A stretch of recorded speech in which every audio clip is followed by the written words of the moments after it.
Bon, moi, il y a Là, le Facebook qui est en train de se lancer. là, c'est bon, hein, vous avez bien la vue sur le diaporama. Alors, je me remets sur Zoom. Oui, moi, c'est bon. J'ai bien vu la vue sur le diapo. D'accord, impeccable.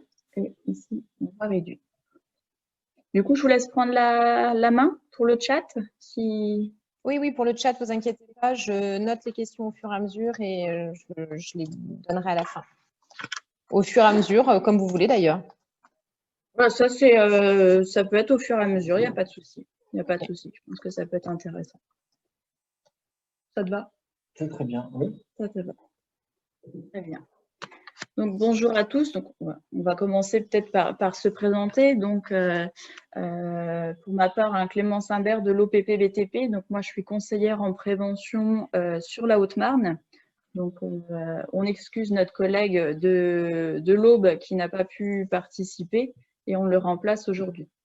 Vincent, je te laisse. Oui, donc moi je suis Vincent Didion, je suis conseiller en prévention aussi. Moi j'interviens pour toutes les entreprises qui sont situées en Meurthe-et-Moselle. Voilà, donc on intervient au niveau de l'OPP-BTP. Donc c'est une visioconférence qui a été organisée avec la CAPEB de l'Aube pour répondre à vos questions concernant le Covid-19 et surtout le fait de maintenir nos chantiers ouverts et de stopper la propagation au niveau des chantiers, enfin, je dirais de manière générale. Quelques règles du jeu concernant cette présentation. On va vous demander de désactiver le micro. C'est une présentation qui va durer environ 45 minutes. Le micro et du coup désactiver la caméra, hein, c'est pour favoriser, on va dire, le débit. Et ce qu'il faut savoir, c'est que donc, cette présentation, elle vous sera communiquée donc, à vous au niveau de la CAPEB pour que vous puissiez la retransmettre aux personnes, aux entreprises qui le souhaitent.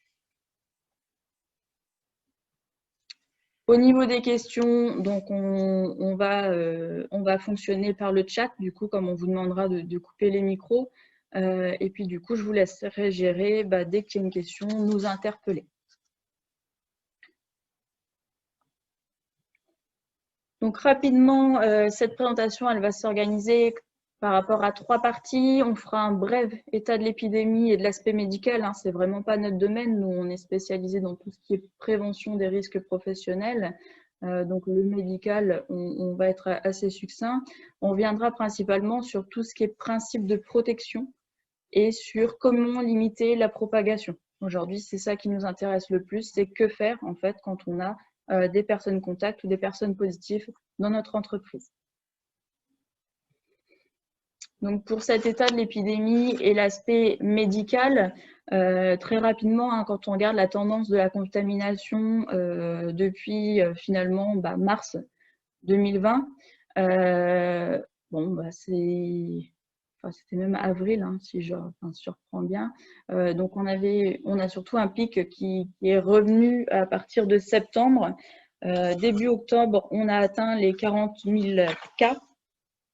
Fin octobre, pardon, on a atteint les 40 000 cas par jour, ce qui a nécessité en fait de faire ce deuxième confinement. On a atteint un pic de cas positifs déclarés par jour de 86 000 cas aux alentours du 7 novembre. Et en fait, ce qu'on constate, c'est que depuis, progressivement, ça diminue. Aujourd'hui, pour faire l'état des lieux, on est autour de 10 000 cas, 10 000 nouveaux cas par jour.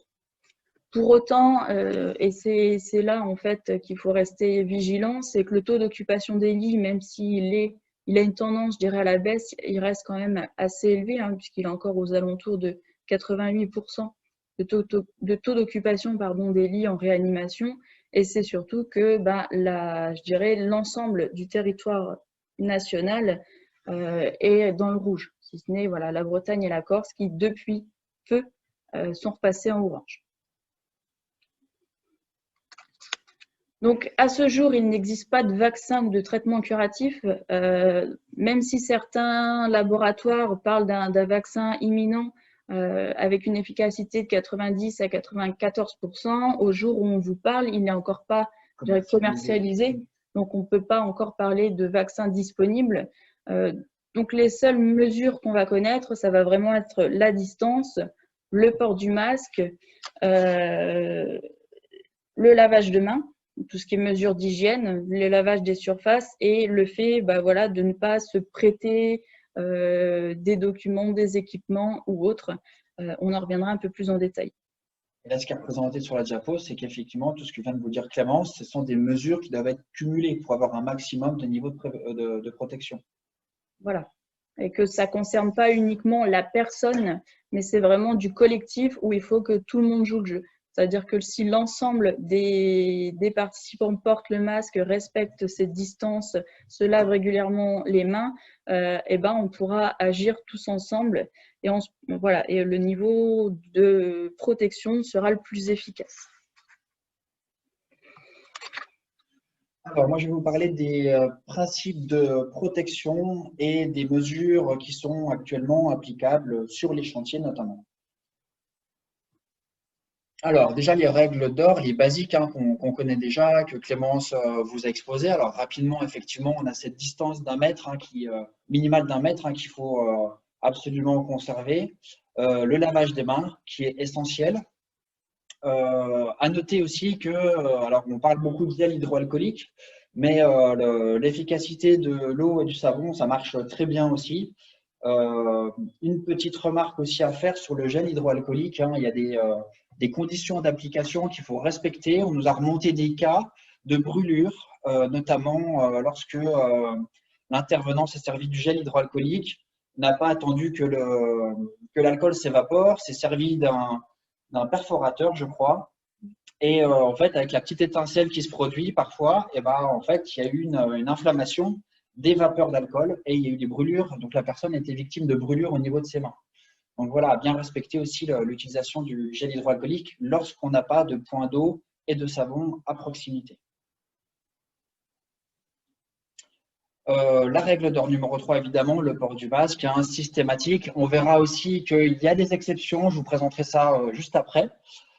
Et ce qui est impératif, c'est vraiment lorsque vous intervenez chez un client malade ou à risque, il y a forcément le port du masque obligatoire pour vous, mais aussi pour le client. Donc, c'est pour tout le monde.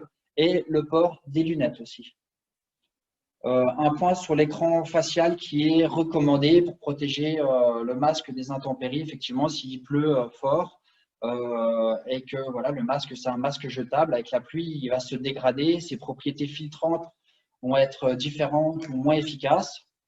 Donc voilà, l'écran facial peut être utile pour protéger le masque jetable. Alors, on vous rappelle juste qu'au niveau de l'OPPVTP, on met à disposition donc, le guide de préconisation, mais également un certain nombre d'outils, tels que des fiches ou des vidéos qui vous expliquent comment bien porter le masque et le porter efficacement. Quand Vincent vous parle d'écrans faciaux, des écrans faciaux, l'idée c'est vraiment de venir protéger et de se mettre en supplément de ce masque-là. Voilà, ça ne dispense pas, comme c'est marqué ici, le port du masque, l'écran facial. Donc, je ne sais pas si vous le savez, mais tous les outils à disposition à propos du Covid, ils sont téléchargeables sur notre site préventionbtp.fr. Alors, le port du masque, je vous ai parlé qu'il y avait des cas particuliers. Alors, il est obligatoire sur les chantiers dits clos et couverts, donc hors d'eau, hors d'air. Donc là, sur l'image qui est présentée, vous avez donc un bâtiment avec le rez-de-chaussée qui est donc clos. Donc les menuiseries extérieures sont posées, ce qui veut dire qu'au rez-de-chaussée, le port du masque est obligatoire. Par contre, au premier étage, il est possible en tout cas, le port du masque n'est pas forcément obligatoire parce que les menuiseries ne sont pas posées. Par contre, toujours conserver cette distance minimale d'1 mètre entre chaque poste de travail. Ça, c'est valable sur les chantiers, mais c'est valable également dans tout ce qui est bâtiment ou locaux occupés. Donc, je vais chez un particulier, il est présent, je porte le masque, puisque de manière, je dirais, générale, les menuiseries seront posées. Et c'est valable également dans tout ce qui est bureau, atelier, dépôt, salle de réunion.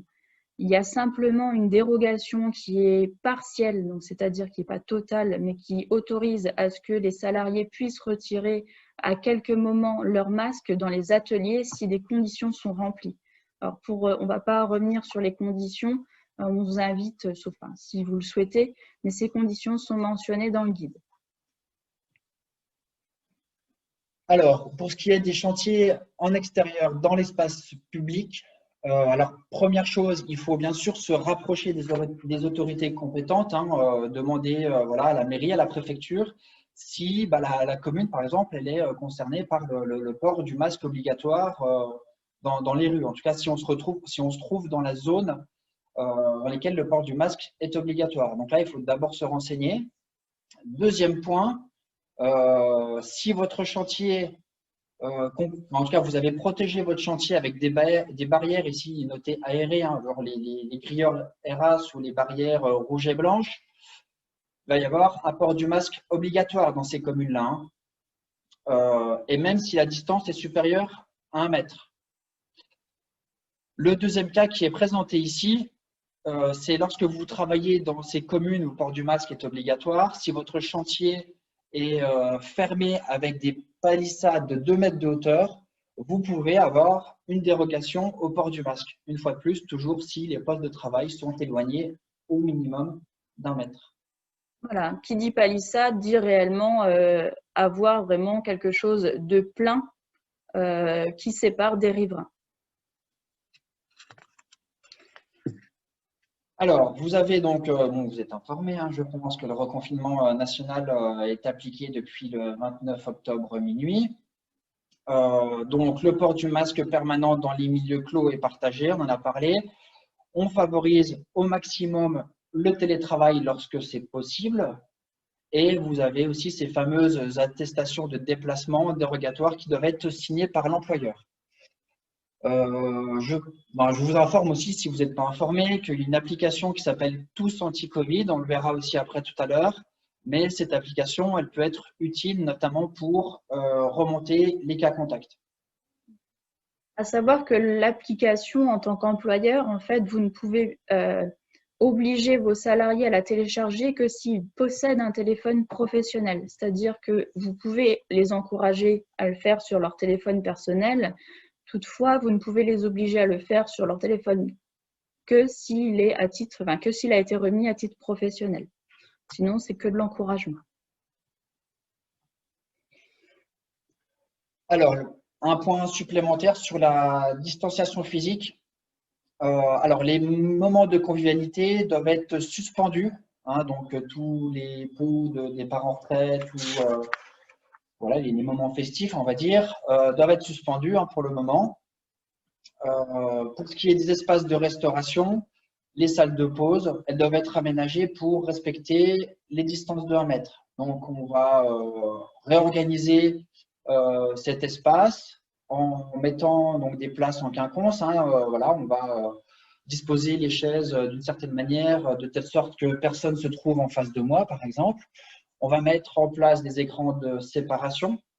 Ou alors, si vous n'avez pas la place nécessaire dans ces espaces de restauration, il va falloir organiser des tours de passage pour diminuer le nombre de personnes en présence. C'est ce qui se fait notamment dans les bases vie sur les chantiers, dans les réfectoires, lorsque ceux-ci sont pas suffisamment dimensionnés. On voit régulièrement des tours de passage, des rotations comme ça pour les pauses ou le repas.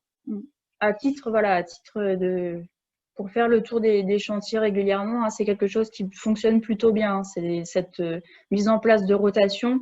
Pensez simplement à bien notifier le nombre de personnes autorisées dans les modules sur la porte des bungalows. Alors, les grands déplacements. Donc ici, c'est un point de vigilance parce que dans votre entreprise, si vous avez mis toutes les mesures en place, que les salariés respectent toutes ces mesures toute la journée et que le soir, pour l'hébergement en grand déplacement, ils partagent les chambres, tous les efforts que vous aurez fait la journée, finalement, ça risque d'être perdu parce que dans cet espace, dans la chambre, si voilà, ils dorment ensemble, eh ben, il va y avoir une atmosphère qui va être polluée, entre guillemets, par potentiellement le virus si une personne qui est contaminée. Donc voilà, attention aux grands déplacements, il faut vraiment inciter les salariés à prendre des chambres individuelles. Et aussi, bien sûr, hein, comme vous savez, les restaurants sont fermés. Donc, il va falloir aussi anticiper pour les solutions de restauration. Sachant que certains départements ont mis en place justement, notamment pour les routiers, des sites qui permettent de savoir justement quel restaurant propose du à emporter.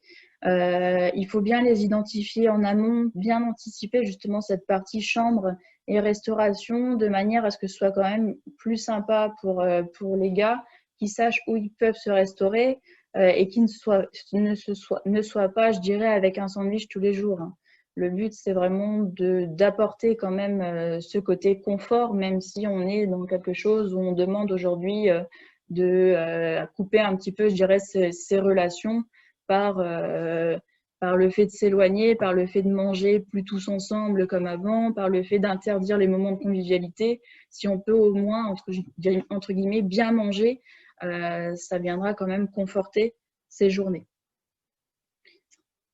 Donc, au sujet des véhicules et des engins, alors que lorsqu'il y a plusieurs occupants hein, dans le véhicule, donc il y a des règles aussi à respecter. Le port du masque pour chaque occupant, désactiver le recyclage de l'air dans l'habitacle et ouvrir les fenêtres pour aérer l'habitacle. Le nettoyage des surfaces est aussi très important. Alors ça, c'est un point aussi à reprendre lorsque l'utilisation des engins de chantier sont partagés.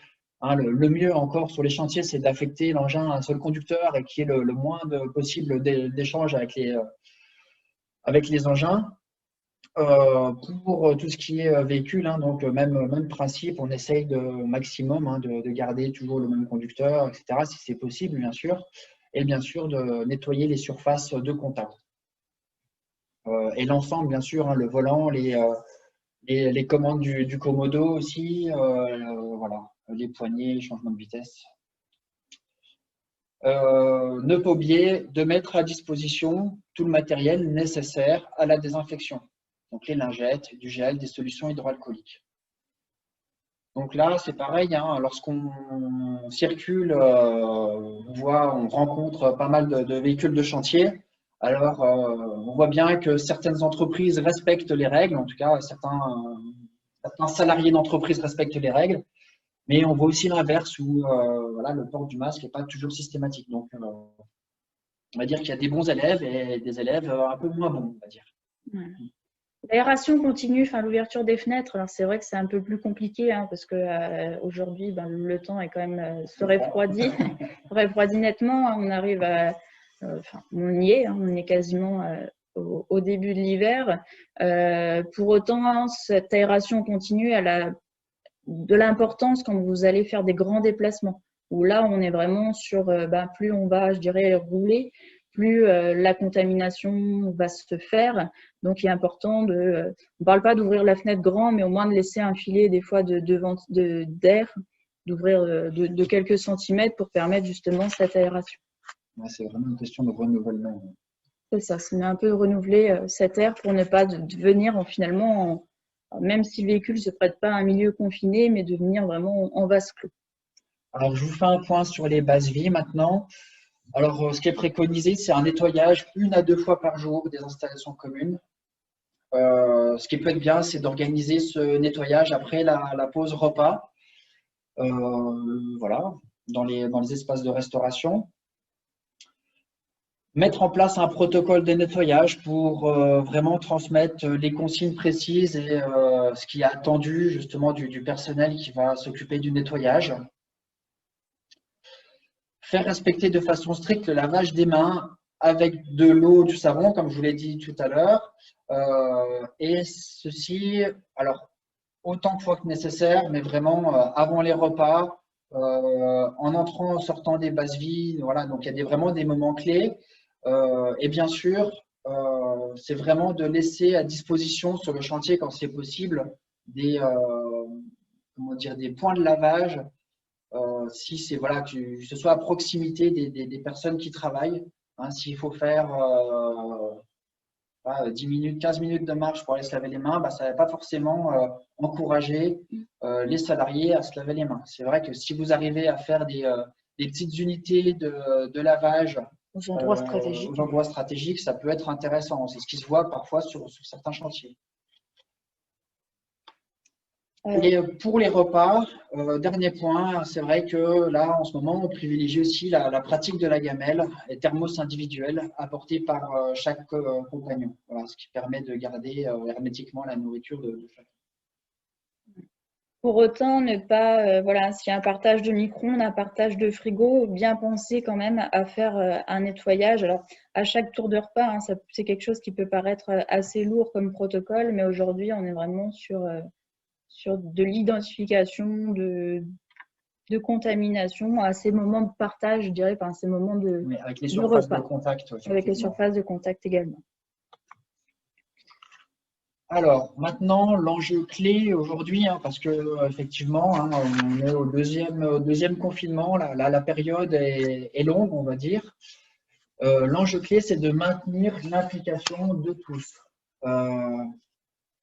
Alors, premier point, c'est effectivement continuer à faire ces auto-questionnaires, hein. Ça fait partie des boîtes à outils téléchargeables sur notre site. Donc, utiliser des auto-questionnaires sur l'état de santé du salarié. Je précise que cet auto-questionnaire, c'est vraiment un autodiagnostic. C'est le salarié qui remplit sa feuille, qui n'a pas à la remettre au chef d'entreprise. Hein, ce sont des données médicales, ce sont des données strictement personnelles. Le chef d'entreprise, ou en tout cas l'entreprise, n'a pas à collecter ces données-là. Donc, c'est vraiment un autodiagnostic que le salarié fait sur son état de santé. Donc, il passe en revue les différents critères et effectivement, en fonction des critères, il arrive à déterminer ou pressentir, on va dire, certains symptômes du Covid qui pourraient l'alerter et vraiment l'inciter à prendre contact pour se faire dépister. Et le troisième point, bien sûr, c'est isoler les personnes symptomatiques et les prendre en charge. Et ça, on verra tout à l'heure, justement, tout ce déroulement de procédures à suivre. Voilà, on verra le détail tout à l'heure. Au niveau de l'auto-questionnaire, hein, ce que nous, on préconise, hein, c'est que le salarié le fasse lui-même avant de prendre la voiture, avant de se rendre sur le chantier, vraiment au moment où il n'est pas encore parti de chez lui, de se poser les questions, d'alerter s'il y a une ou deux questions qui l'alertent. Rien n'empêche au chef d'équipe, je dirais, quand il va, ou à l'employeur, quand il va… quand le salarié arrive, de lui poser la question, tu as bien fait ton auto-questionnaire, c'est bon, tu vas bien. Voilà, mais il n'y a aucune donnée qui ne peut être collectée par rapport à ça. Alors, comment maintenir l'implication de tous?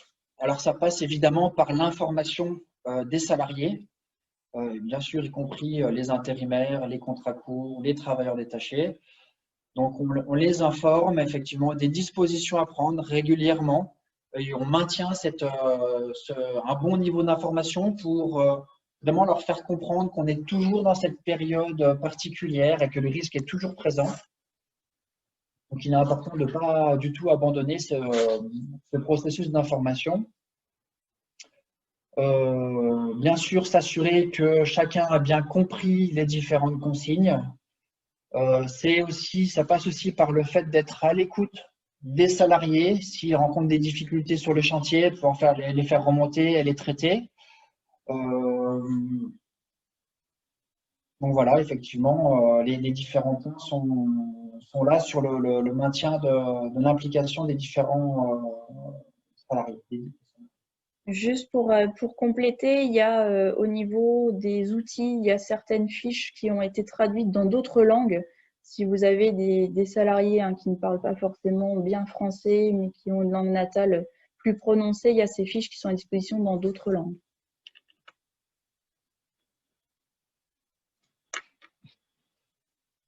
Alors, toujours au sujet de l'implication des salariés, vous savez que il est demandé aux entreprises de nommer une personne référent Covid qui va être là justement pour continuer à sensibiliser, pour épauler le chef d'entreprise à mettre en place les différentes mesures, coordonner toutes ces mesures qui vont être mises en œuvre sur le chantier et mobiliser les équipes, bien sûr, hein, comme je vous l'ai dit tout à l'heure, sur la sensibilisation.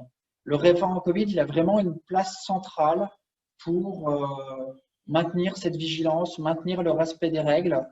Son rôle, ça va vraiment être de continuer de faire en sorte que les salariés sont impliqués. Il faut savoir que sur notre site internet, une fois de plus, on dispose d'une petite formation, un e-learning, hein, donc tout se fait en ligne, au sujet du référent Covid. Donc, on va expliquer les différentes missions du référent Covid qu'il va devoir mettre en œuvre pour aider l'entreprise répondre à toutes ces questions-là. On a décidé de réinsister sur le rôle du référent Covid parce que c'est quelque chose qu'on avait vu en place, qui s'est mis très naturellement en place après le premier confinement et qu'on a vu un peu se relâcher et on le voit un peu moins présent aujourd'hui sur les chantiers. Donc, on vous encourage vraiment à maintenir cette personne-là qui est essentielle, hein. Aujourd'hui, quand on fait le tour des chantiers, qu'on vient voir comment les mesures sont mises en place, qu'on pose la question du référent Covid, on voit que quand il est encore présent sur ces chantiers-là, les mesures sont quand même beaucoup plus respectées que quand il n'y a pas de référent nommé sur le chantier.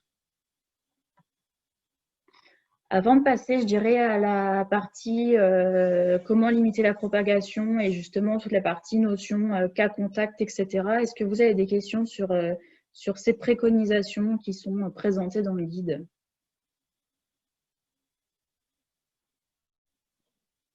Virginie, je ne sais pas si vous aviez eu des questions via le chat.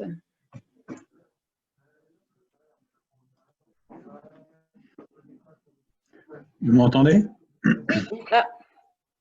Bonjour, monsieur Favre. Bonjour. Ah oui, alors il y a une intervention que vous avez faite qui amène une question complémentaire. Vous évoquiez lors des grands déplacements le fait d'organiser, de prévoir, Oui. notamment l'aspect restauration. Alors, par rapport et vous évoquiez le cas de la liste des restaurants, souvent c'est par arrêté préfectoral que c'est dressé, des restaurants ouverts notamment aux chauffeurs routiers. Oui. Alors la question moi que j'ai, c'est est-ce qu'on doit comprendre de votre intervention que ces restaurants-là sont également ouverts à des salariés du BTP en déplacement? Alors, ceux qui sont réservés aux routiers, non. Mais il y a les deux. Il y a des restaurants qui font les deux, si vous voulez, qui ouvrent aussi le côté à emporter pour. Ah oui. Ah, d'accord. Voilà.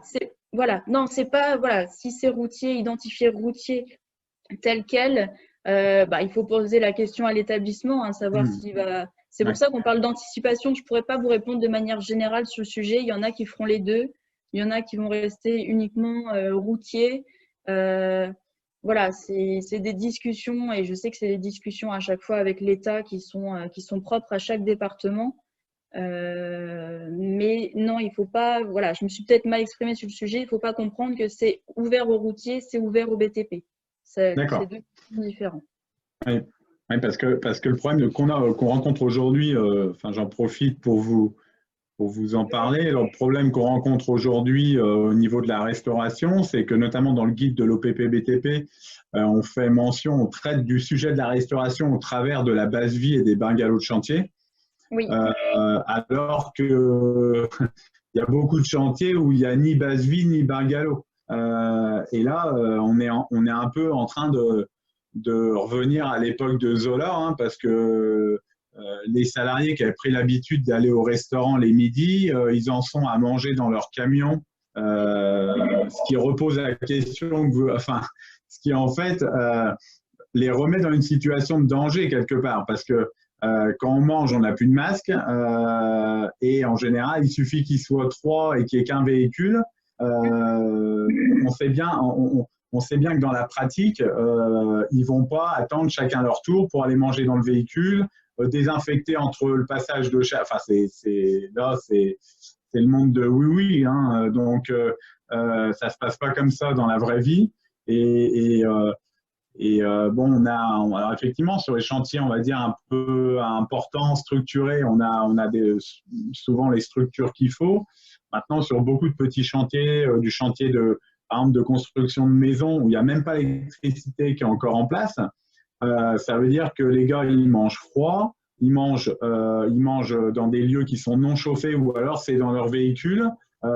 Et donc dans des situations qui répondent plus aux critères en fait de sécurité sanitaire. Donc là-dessus, il y a un trou dans la raquette. Donc nous, on a saisi le préfet sur le sujet, et puis je crois qu'il y a encore d'autres actions de prévues. Mais si vraiment les restaurants restent fermés pendant encore 2 mois, il va quand même falloir trouver des solutions autres que ça, parce que là, avec les températures qui sont en train d'arriver dans notre belle région, ça va devenir de plus en plus compliqué. Ça peut générer des accidents sur chantier aussi, hein, parce que la phase de repos ne se fait pas forcément comme elle doit se faire. Tout à fait. C'est ça. Tout à fait. On a tendance à se dire on va entre guillemets sauter et finir plus tôt pour pouvoir manger à la maison. C'est ce qui peut se passer également. Tout à fait. Ouais. Donc c'est vrai que bon voilà, il faudra essayer on va essayer de faire infléchir la position. On nous considère que les salariés sont au même titre que les conducteurs routiers, d'une certaine façon des gens qui sont des nomades, puisqu'ils vont de chantier en chantier, et ils ne peuvent pas rentrer le midi. Alors s'ils peuvent rentrer chez eux le midi, bon, le problème est réglé. Mais pour tous ceux qui ne peuvent pas rentrer chez eux le midi, on doit leur apporter une solution de professionnel et pas une solution telle qu'aujourd'hui à manger dans le camion un sandwich chaud froid. On ne peut pas en rester là, c'est pas possible.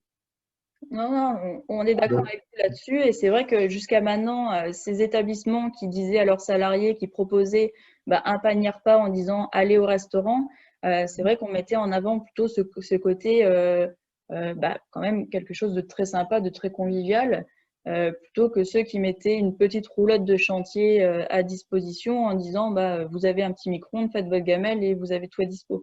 Donc c'est vrai que là un petit peu, je dirais, la tendance s'inverse. Voilà, nous, c'est vrai qu'on encourage aussi, et moi je sais que je suis passée sur un chantier en Haute-Marne où il y avait une base vie, mais une base vie qui était sous-dimensionnée par rapport à ce qui était je dirais à la grandeur du chantier. Et il y avait une salle de réunion qui était à disposition à côté et qui malheureusement n'était pas ouverte aux salariés pour le repas du midi. Et donc c'est des discussions forcément lors des réunions de chantier en disant mais attendez les gars, jusqu'à maintenant ils étaient bien gentils, ils disaient rien, ils mangeaient sur le chantier ou ils faisaient leur rotation dans cet petit espace. Il y a une grande salle de réunion. Voilà, donc c'est des discussions maître d'ouvrage, maître d'œuvre qui permettent de dire on peut ouvrir cette salle de réunion, mais de manière un petit peu exceptionnelle. C'est une situation exceptionnelle, mais c'est vrai que dans beaucoup de cas, on n'a même pas cet espace de base vie et du coup, ils mangent dans la cabine. Je suis d'accord. Oui, tout à fait. Voilà, c'était au départ, ma question, c'était de savoir si j'avais mal compris ou par rapport au restaurant qui était ouvert aux conducteurs routiers. Donc, vous avez clarifié la situation.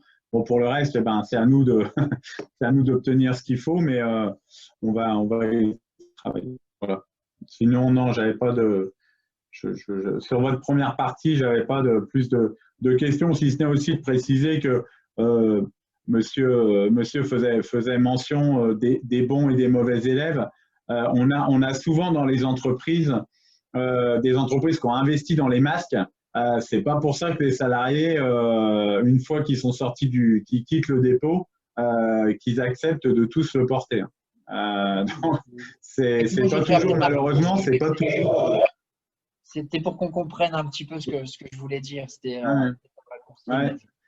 Non, je les croise aussi. Je les croise aussi. Et des fois, quand on connaît les chefs d'entreprise, c'est un peu enragé parce que avec les frais que génère le Covid, savoir que parfois certains s'affranchissent de l'obligation de port du masque, ça agace un peu. Oui, oui. Après, je n'ai pas précisé que c'était les entreprises, les mauvais élèves. Hein. Non, voilà, c'est pas le chef d'entreprise, le mauvais élève. Non, mais je tenais à clarifier la situation. Il n'y a pas de souci. Est-ce que c'est bon? On poursuit? Ouais. Ouais, ok, super. Alors maintenant, Oui. dans cette troisième partie, donc comment limiter la propagation, hein, voilà, on va plus revenir sur la notion d'isolement, qui était, et justement cette procédure qui est proposée, enfin qui est du coup imposée par le gouvernement. Donc on met bien en avant que l'isolement est le meilleur moyen de protéger les autres, hein, c'est ce qu'on a bien compris avec cette Covid.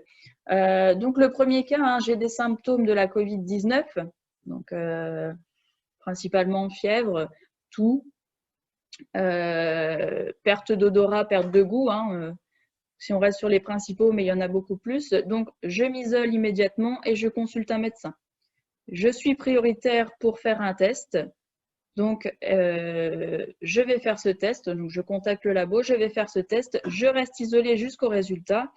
Et lorsque le résultat du test apparaît, donc soit il est négatif, et je dirais, je peux retravailler sous condition quand même que mon état le permette. Hein, si je suis fiévreux pour d'autres raisons, je peux bénéficier d'un arrêt. Si maintenant mon test se révèle positif, donc je m'isole 7 jours à compter des premiers symptômes. Si j'ai encore de la fièvre au bout de ces 7 jours, je m'isole 48 heures supplémentaires. Et si j'ai encore de la fièvre ou autre, je consulte mon médecin. Idem, il n'est pas forcé, enfin je dirais, il n'est pas systématique de refaire un test avant de reprendre le travail. Là, ça va vraiment être au cas par cas en fonction des médecins, en fonction des départements. Mais aujourd'hui, il n'est pas systématique de refaire le test après avoir eu un test positif. On s'isole, on respecte ces 7 jours et on peut reprendre. Si maintenant, dans le deuxième cas, je n'ai pas de symptômes de la Covid-19, mais que je suis contactée par l'assurance maladie parce que je suis ce qu'on appelle un cas contact, et ben je m'isole pendant ces 7 jours après le dernier et je vais prendre contact avec le laboratoire pour prendre rendez-vous au 7e jour après avoir eu contact avec le malade. Là, je suis prioritaire pour faire le test. Et de la même façon, finalement, que pour une personne positive, hein, puisqu'après on rentre dans le schéma de la personne positive, soit je suis négatif et asymptomatique, ou du moins je peux reprendre le travail, soit je suis déclarée positive. Et dans ce cas-là, je poursuis mon isolement à partir de la date de prélèvement. Donc là, c'est voilà, si notamment il n'y a pas de symptômes, c'est à partir de la date de prélèvement. Si j'ai une apparition de symptômes, ce n'est pas pour autant que je me dis « Ah, j'ai des symptômes, je me réisole 7 jours ». Non, c'est vraiment les 7 jours à partir de la date de prélèvement. Ce n'est pas un cumul des deux. Si je n'ai pas de symptômes et que je ne suis pas identifiée comme cas contact, hein, heureusement, c'est la majorité des cas, je ne suis pas prioritaire pour faire le test.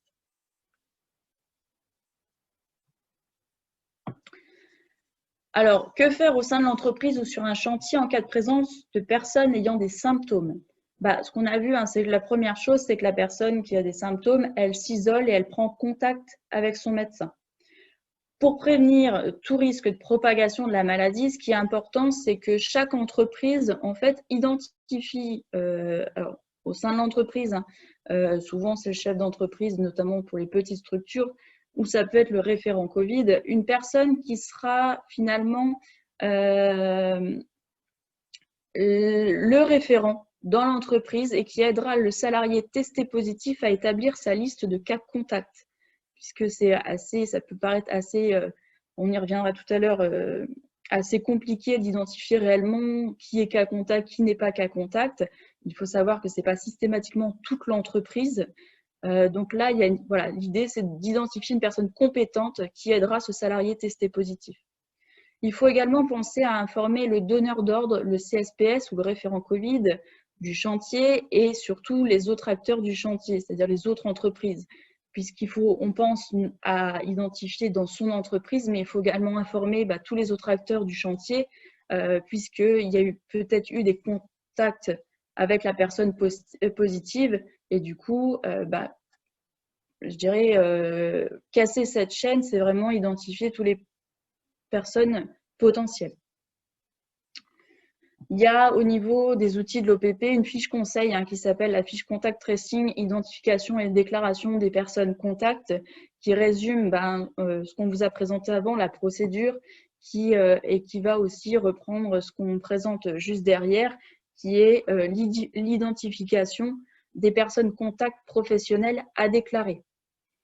Donc, ces personnes professionnelles à déclarer doivent être déclarées dans les 48. Alors, attends.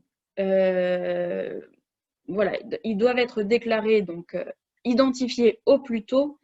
Et ça va être des personnes qui ont été en contact avec la personne testée positive dans les 48 heures qui précèdent l'apparition des symptômes.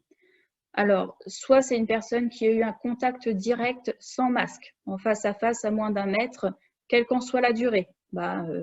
J'ai serré la main, je l'ai embrassé, on s'est parlé, on a échangé quelques mots et on n'avait pas pensé à mettre le masque. Là, je vais être identifiée comme cas contact à déclarer. Soit c'est une personne qui a partagé un espace confiné pendant au moins 15 minutes, toujours sans masque. Notamment, ça va être lors des repas, de la pause café, ça va être lors des trajets en véhicule, ou qui sont restés en face à face durant plusieurs épisodes de toux ou d'éternuement. Et ça va être sinon des personnes avec qui on a échangé des équipements ou du matériel sans avoir désinfecté avant la transmission. C'est ce que Vincent parlait tout à l'heure, les échanges d'engins, plusieurs a utilisé l'engin, plusieurs a utilisé le véhicule. On n'a pas pensé à désinfecter, pour autant, même si derrière, on avait bien fait attention au masque, c'est des personnes qui vont être à déclarer comme cas contact.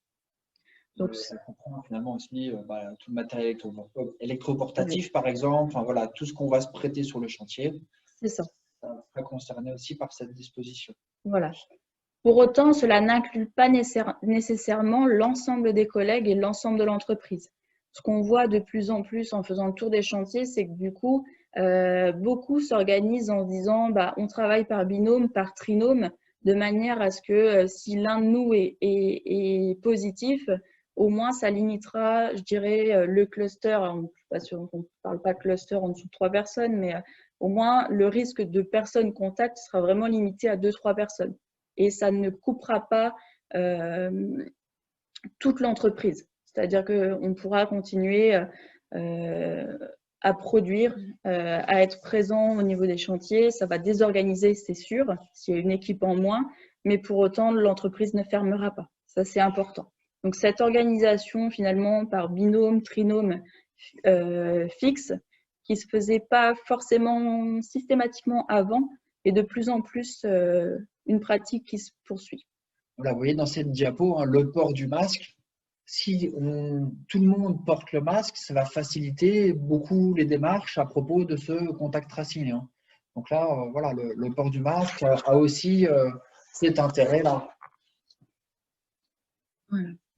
Pour autant, une question qui nous revient régulièrement, c'est que dès lors qu'on identifie quelqu'un qui est cas contact et du coup qui doit s'isoler, mais qui pourtant n'est pas malade, le médecin, et à juste titre, va déclarer, ne va pas vouloir déclarer finalement la personne comme malade et lui donner un arrêt maladie.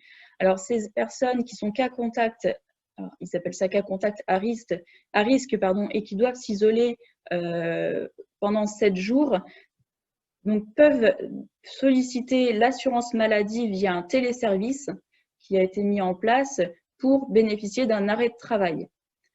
Là où c'est important, c'est que cette télédéclaration, elle peut se faire uniquement si la personne a vraiment été recensée cas contact par l'assurance maladie. D'où l'importance finalement de toute cette démarche avant de bien identifier et bien déclarer les cas contacts.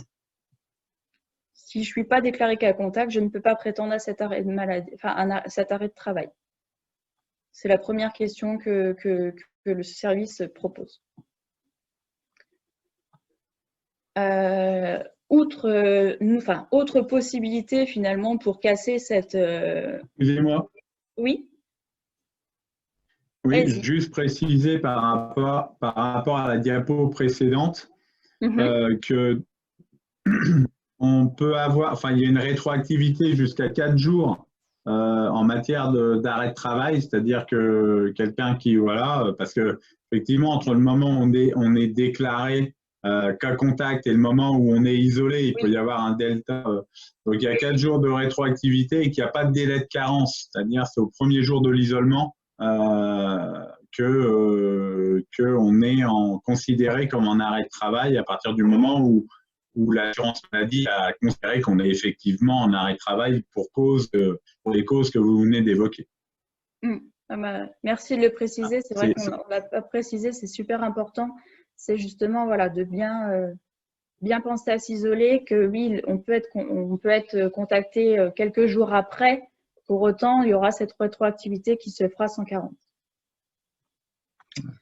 Merci. Merci, Roux. Au niveau des autres possibilités de casser, je dirais, cette chaîne de contamination, du coup, il y a la possibilité qui a été ouverte aux entreprises, en fait, de procéder à leur propre dépistage. C'est-à-dire voilà, je décide de faire une campagne de dépistage au sein de mon entreprise. Ce qu'il faut juste savoir, c'est que cette campagne-là, donc, pour avoir plus d'informations, comment ça se déroule, il faut se rapprocher des services de santé ou des autorités sanitaires. Mais cette campagne, elle pourra être faite au niveau des salariés volontaires. Elle sera intégralement financée par l'employeur. Tout ce qui est donné sera là au niveau, enfin, ça sera, voilà, relèvera du secret médical, ce qui fait qu'aucun résultat ne peut être communiqué à l'employeur ou à ses préposés. Toutefois, pour que ça fonctionne et pour que ça ait un intérêt, l'idée, c'est d'encourager, d'inviter les salariés à quand même se manifester s'ils sont déclarés, testés cas positif. Sinon, ça n'a pas forcément de sens. Et dans le sens où c'est des salariés volontaires qui vont se présenter à cette campagne-là, je pense qu'ils ne verront pas de contradiction à vous le dire. Aujourd'hui, seuls les tests antigéniques font partie des actions qui peuvent être faites en entreprise. Les tests sérologiques n'en font pas encore partie. Donc, pour plus de précision, ce que je vous disais, il y a soit se rapprocher de l'ARS, soit de votre service de santé, soit d'aller sur l'arrêté du 17 novembre 2020. Voilà, c'est ce qu'on voulait vous apporter aujourd'hui dans cette présentation. Si on devait garder en fait sur le même principe que les services de secouristes avec protéger, alerter, secourir, aujourd'hui on est sur tester, alerter, protéger, dans le sens où voilà, je me fais tester, surtout j'en informe les autres et je me protège en m'isolant. Ça, c'était notre présentation. Est-ce que vous avez des questions sur cette dernière partie? Je sais que c'est souvent celle qui relève le plus de questions. Ou est-ce qu'on a été assez clair? Moi, en tout cas, sur Facebook ou sur Zoom, j'ai pas d'autres questions. D'accord. Okay. C'est très bien, ça me semble clair sur la situation et les attitudes à adopter actuellement. Voilà. C'est vraiment garder en tête que cette crise sanitaire, elle n'est pas encore derrière nous et qu'il faut maintenir encore ces efforts, même si ça peut paraître long, il faut continuer à maintenir parce qu'effectivement, c'est le succès de toutes ces mesures, vous l'avez compris, qui vont nous permettre aussi, enfin, qui vont nous aider à sortir de cette période particulière. Je voudrais juste rajouter, alors je sais que c'est un petit peu particulier en ce moment sur l'Aube avec notamment l'arrêt d'Erwan. Pour autant, si vous avez toute question, alors je parle autant pour vous, Monsieur Favin ou Virginie, ou pour les entreprises, si vous avez la moindre question, on a notre service prévention BTP en direct qui peut répondre à vos questions, ou vous avez également mes coordonnées, enfin, où je vous les transmettrai. N'hésitez pas, si vous souhaitez un avis sur chantier, si vous souhaitez que ce soit par rapport au Covid ou que ce soit sur les autres risques professionnels, parce qu'il faut savoir qu'aujourd'hui, il y a le Covid, mais il y a également les autres risques. on continue, faut être vigilant, je dirais, sur tous les fronts. Mais n'hésitez pas à nous contacter, l'OPP est là pour ça.